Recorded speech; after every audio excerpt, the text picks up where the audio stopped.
Dear students, मैंने अपने last lecture में आपको एम्पिरिकल फार्मूला और मॉलिक्यूलर फार्मूला के बारे में बताया था, उनसे रिलेटेड फार्मूलेस के बारे में बताया था। आज हम उन्हीं फार्मूला पे बेस्ड एम्पिरिकल फार्मूला और मॉलिक्यूलर फार्मूला कैलकुलेट करेंगे। हमको एक क्वेश्चन यहाँ पर है, ऑर्गेनिक कंपाउंड है जिसके अंदर 61% कार्बन प्रेजेंट है, 11.88% हाइड्रोजन प्रेजेंट है एंड 27.12% ऑक्सीजन प्रेजेंट है। सबसे पहले जब भी आपको एम्पिरिकल फार्मूला या मॉलिक्यूलर फार्मूला का न्यूमेरिकल दिया जाए तो आपको जितने भी एलिमेंट्स के अंदर प्रेजेंट हैं उन एलिमेंट्स के परसेंटेज को आपको सम करके देखना है। वो नियर अबाउट 100 होना चाहिए। अगर बहुत ज्यादा कम है 100 से, इसका मतलब रेस्ट ऑफ द ऑक्सीजन उसके अंदर क्या प्रेजेंट है, ऑक्सीजन प्रेजेंट है। यहाँ पर जो न्यूमेरिकल मैंने लिया है उसमें भी ऐसा ही था, केवल कार्बन और हाइड्रोजन का परसेंटेज दिया हुआ था। तो सबसे पहले कार्बन और हाइड्रोजन के परसेंटेज को हम क्या करेंगे, ऐड करके उसको 100 में से सब्ट्रैक्ट करेंगे तो जो बचा हुआ परसेंटेज आएगा वो किसका आएगा, ऑक्सीजन का। मतलब जो परसेंटेज आपको कम पड़ता है रेस्ट, वो किसका रहता है, ऑक्सीजन का रहता है। किसका रहता है, ऑक्सीजन का। इसमें आपको क्वेश्चन में vapour density of the compound दिया है ना, कंपाउंड की वेपर डेंसिटी 59 दे रखी है और आपको एम्पेरिकल और मॉलिक्यूलर फार्मूला क्या करना है, कैलकुलेट करना है। तो सबसे पहले हम क्या करेंगे, एम्पेरिकल फार्मूले के लिए टेबल बनाएंगे। मैंने आपको टेबल में बताया था कि सबसे पहले हम क्या लिखते हैं, एलिमेंट लिखते हैं। एलिमेंट के बाद हम क्या लिखेंगे, परसेंटेज ऑफ एलिमेंट लिखेंगे। फिर हम एटॉमिक मास ऑफ एलिमेंट लिखेंगे, एटॉमिक मास ऑफ एलिमेंट लिखेंगे। फिर हम रिलेटिव एटॉमिक रेशियो निकालेंगे, relative atomic ratio, relative atomic ratio निकालेंगे। और उसके लिए मैंने आपको बताया था कि परसेंटेज को हम एटॉमिक मास से डिवाइड करते हैं। किससे डिवाइड करते हैं, एटॉमिक मास से। और फिर हम क्या निकालेंगे, सिंपलेस्ट एटॉमिक रेशियो निकालेंगे। और सिंपलेस्ट एटॉमिक रेशियो निकालने के लिए मैंने आपको बताया था कि जो भी आपका रिलेटिव एटॉमिक रेशियो आते हैं उसमें जो लिस्ट वैल्यू होती है रिलेटिव एटॉमिक रेशियो की, उस लिस्ट वैल्यू से सारे रिलेटिव एटॉमिक रेशियोज को हमको क्या करना है, डिवाइड करना है। तो हमको क्या मिल जाएगा, सिंपलेस्ट एटॉमिक रेशियो मिल जाएगा। हमारे पास जो कंपाउंड है उसके अंदर 3 एलिमेंट है, कार्बन, हाइड्रोजन और ऑक्सीजन। कार्बन का परसेंटेज 61 है, हाइड्रोजन का परसेंटेज 11.88 है और ऑक्सीजन का परसेंटेज 27.12 है। कार्बन का एटॉमिक मास 12 होता है, हाइड्रोजन का 1 होता है और ऑक्सीजन का एटॉमिक मास 16 होता है। हम रिलेटिव एटॉमिक रेशियो निकालने के लिए क्या करेंगे, परसेंटेज को एटॉमिक मास से डिवाइड करेंगे। यानी 61 विल बी डिवाइडेड बाय 12, 12 5 65.07 आएगा। Okay, 11.88 will be divided by 1, so it will be 11.88 होगा। And 27.1612 it will be divided by 16, so it will be 1.07 होगा। कितना होगा ये, 1.7 आएगा। कितना आएगा, 1.7। ये जो आपके सामने रिलेटिव एटॉमिक रेशियो आया है कार्बन, हाइड्रोजन और ऑक्सीजन का, इसमें सबसे लिस्ट रेशियो जो है वो 1.7 है। क्या है ये, 1.7। तो हम इस 1.7 से सारे रिलेटिव एटॉमिक रेशियो को क्या करेंगे, डिवाइड करेंगे। यहाँ पर ये देखिए डेसिमल के बाद 0, 0 के बाद 7 है। तो 7 जो है वो डेसिमल के बाद अगर कोई डिजिट 5 से बड़ी होती है तो उसको हम राउंड ऑफ करते हैं। तो मैं इसको 5.07 को 5.1 लिख सकती हूँ। तो यहाँ पर हम क्या कर लेंगे, इसको 5.1 डिवाइडेड बाय 1.7। यहाँ 11.88 है तो मैं इसको 11 क्या कर सकती हूँ, 9 कर सकती हूँ। और ये आपका, इसको किससे डिवाइड करेंगे, 1.7 से। इसको भी 1.7 divided by 1.7। Relative atomic ratio में जो लिस्ट रेशियो आता है उससे हम इसको क्या करेंगे, डिवाइड करेंगे। तो 17 बन जा 17 और 17 3 51, यानी कितना आया, 3।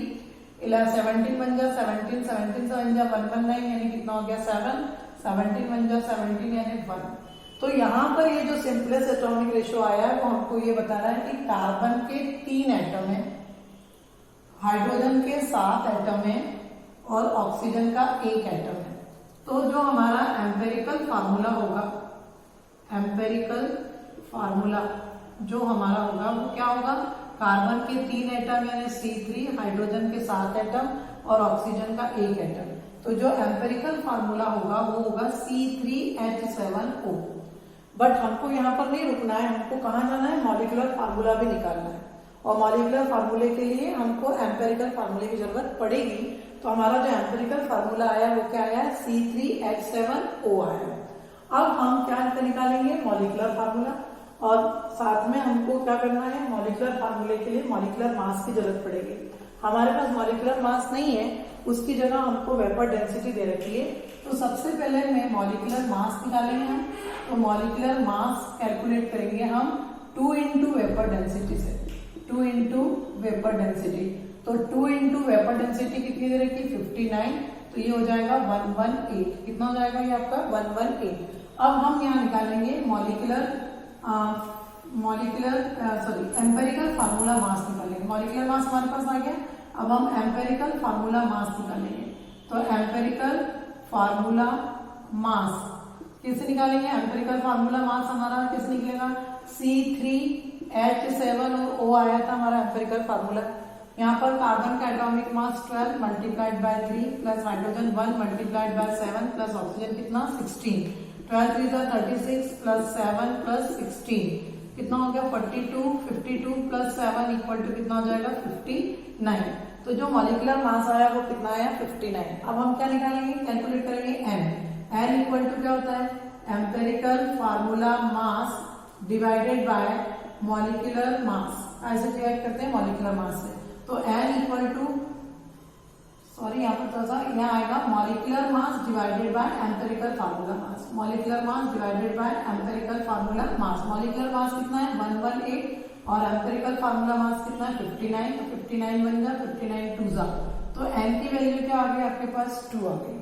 यहाँ पर देखिए आप मॉलिक्यूलर मास हमने कैसे निकाला, 2 इंटू वेपर डेंसिटी करके निकाला। एम्पेरिकल फार्मूला मास, हमारा एम्पेरिकल फार्मूला आया था C3H7O, तो उससे उसका एम्पेरिकल फार्मूला मास 59 आया था। फिर हमें क्या कैलकुलेट करना था, n कैलकुलेट करने के लिए मॉलिक्यूलर मास को एम्पेरिकल फार्मूला मास से डिवाइड करेंगे। तो मॉलिक्यूलर मास 118 है और एम्पेरिकल फार्मूला मास 59 था, तो it will be equal to कितना आएगा 2। ओके, अब हम निकालेंगे मॉलिक्यूलर फार्मूला। तो मॉलिक्यूलर फार्मूला जो होता है उसको कैलकुलेट करते हैं हम n into empirical formula, n into empirical formula, n into empirical formula, यानी n की वैल्यू क्या है 2 और एम्पेरिकल फार्मूला आपका C3H7O था। तो आप इस 2 का मल्टीप्लाई इसके डिजिट्स में करेंगे जो बेस में लिखे हुए हैं। तो यहाँ पर C 3 2 जा कितना हो जाएगा 6, फिर H 7 2 जा कितना हो जाएगा 14 और O 1 जा O 2 जा। तो ये जो आपका मॉलिक्यूलर फार्मूला आएगा, मॉलिक्यूलर फार्मूला वो आएगा आपका C6H14O2। एम्पेरिकल फार्मूला क्या है आपका C3H7O और मॉलिक्यूलर फार्मूला C6H14O2। तो इस तरह से हम एम्पेरिकल फार्मूला और मॉलिक्यूलर फार्मूला को क्या कर सकते हैं, कैलकुलेट कर सकते हैं। Now the next topic of our chapter is limiting reagent. Next topic of the chapter is limiting reagent. Limiting reagent. What do you mean by limiting reagent? Limiting reagent. Suppose हम कोई भी चीज बना रहे हैं, घर में कोई रेसिपी बना रहे हैं और हमारे पास उसमें टोटल 2 इंग्रेडिएंट्स लग रहे हैं, जिसमें से हमारे पास एक इंग्रेडिएंट ज्यादा और एक इंग्रेडिएंट क्या है कम है। जब हम उस रेसिपी को बनाना शुरू करते हैं तो हम दोनों इंग्रेडिएंट्स का यूज करते हैं, करते करते एक स्टेज ऐसी आती है कि जो इंग्रेडिएंट्स हमारे पास कम था वो जब फिनिश हो जाता है, यूज अप हो जाता है, कंज्यूम अप हो जाता है, तो फिर हम उस रेसिपी को आगे नहीं बना सकते। क्योंकि हमारे पास जो सेकंड वाला इंग्रेडिएंट जो कम था वो क्या हो गया, खत्म हो गया।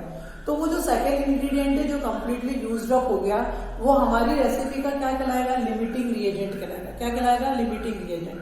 हमारी रेसिपी में हम जो 2 इंग्रेडिएंट्स यूज कर रहे थे वो केमिस्ट्री की लैंग्वेज में या साइंस में हम उसको रिएक्टेंट्स कहते हैं, और हम उन 2 इंग्रेडिएंट का यूज करके जो रेसिपी बना रहे थे वो क्या कहलाता है, प्रोडक्ट कहलाता है। जो इंग्रेडिएंट कंप्लीटली कंज्यूम अप हो गया केमिस्ट्री में, उसको हम कहते हैं limiting reagent.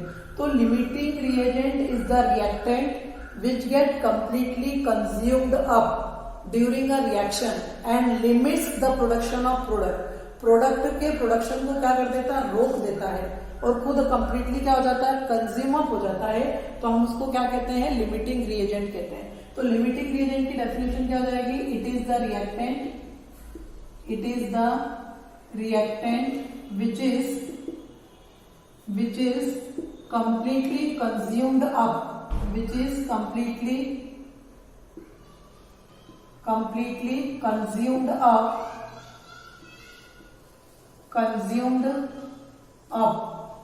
or limits the production of product, limits the production of product, जो प्रोडक्ट के प्रोडक्शन को क्या कर देता है, रोक देता है, लिमिट कर देता है, या अब रिएक्शन के दौरान पूरी तरह से कंज्यूम हो जाता है, हम उसको क्या कहते हैं, लिमिटिंग रिएजेंट कहते हैं। For example A plus B combine together to form AB या AB2, तो ये यहाँ क्या बन जाता है, AB2 बन जाता है।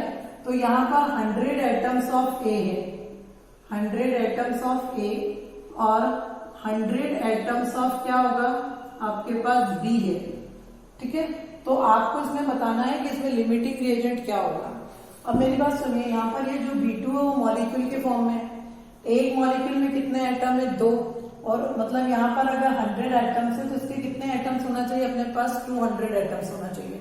लेकिन हमको कितने एटम्स दिए हुए हैं, 100 एटम्स दिए हुए हैं, क्योंकि एक मॉलिक्यूल में 2 एटम होते हैं और AB2 बनाने के लिए A का 1 एटम लग रहा है और B के कितने एटम लग रहे हैं, पूरे 2 एटम लग रहे हैं। तो मतलब B का जो नंबर ऑफ एटम्स होना चाहिए वो A के कंपेरिजन में डबल होना चाहिए। लेकिन हमको क्या दिया गया है कि आपके पास 100 एटम्स ऑफ A है और 100 एटम्स ऑफ B है, तो आपके हिसाब से कौन लिमिटिंग रिएजेंट होगा, B will be the limiting reagent. क्यों, क्योंकि according to the equation the number of atoms is twice the number of atoms of A। B के जो नंबर ऑफ एटम्स है वो A के कंपेरिजन में क्या है, डबल है, जबकि हमको वो क्या कर रहा है, हाफ पे वो इक्वल में दे रहा है, इसलिए यहाँ पर जो B होगा वो क्या होगा आपका limiting reagent. B will be the limiting reagent, B will B limiting reagent, B जो है वो लिमिटिंग रिएजेंट हो जाएगा आपका।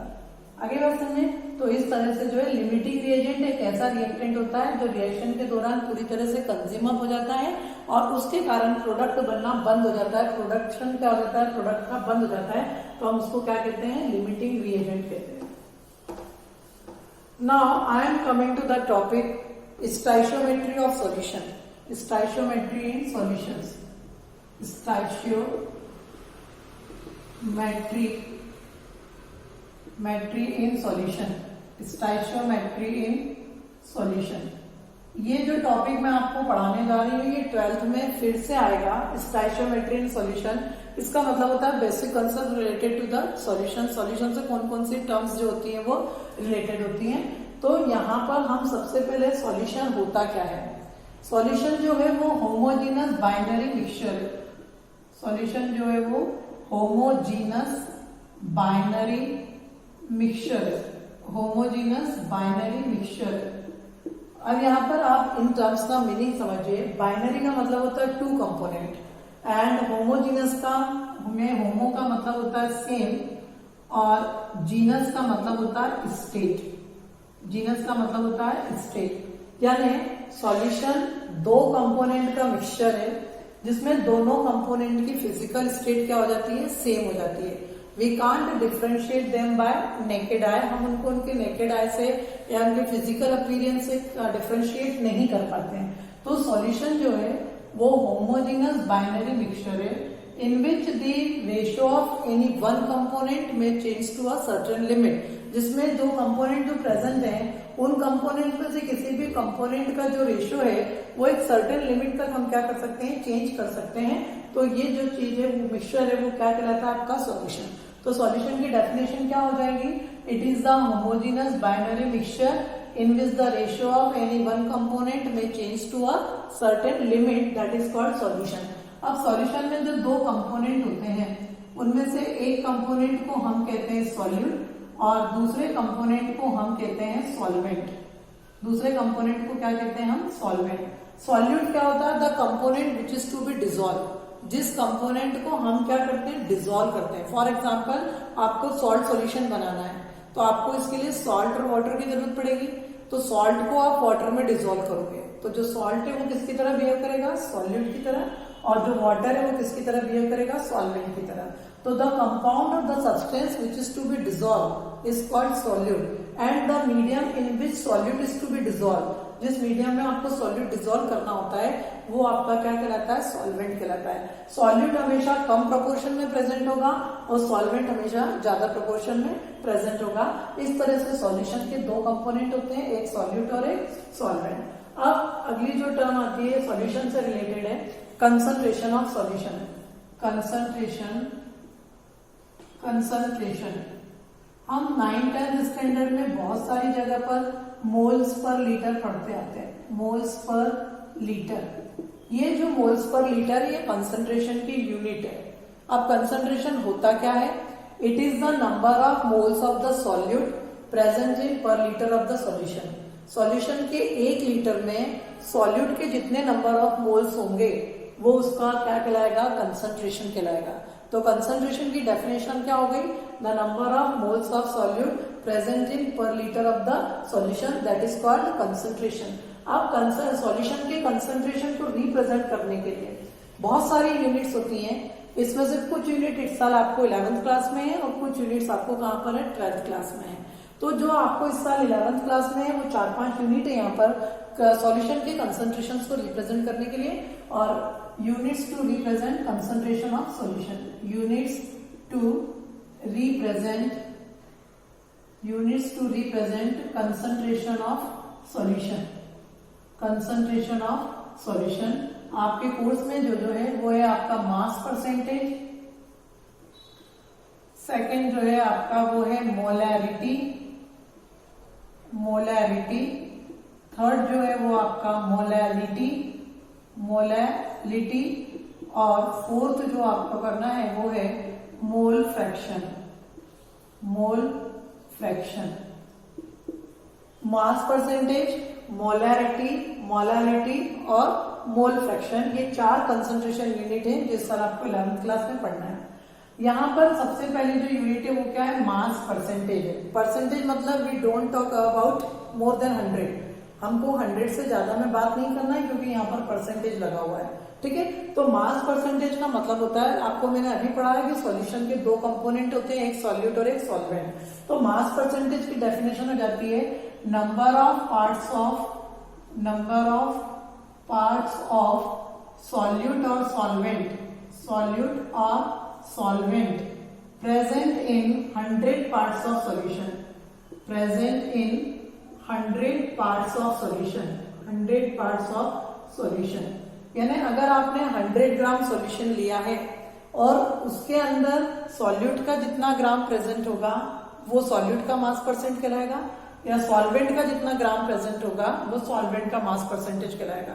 बट यहाँ पर जो आपका है वो यहाँ आपको आगे क्या लगाना है, मेंशन करना है बाय मास। मास मतलब मास की यूनिट क्या होती है, ग्राम। अब सपोज आपको किसी ने बोला कि इन अ सॉल्ट सॉल्यूशन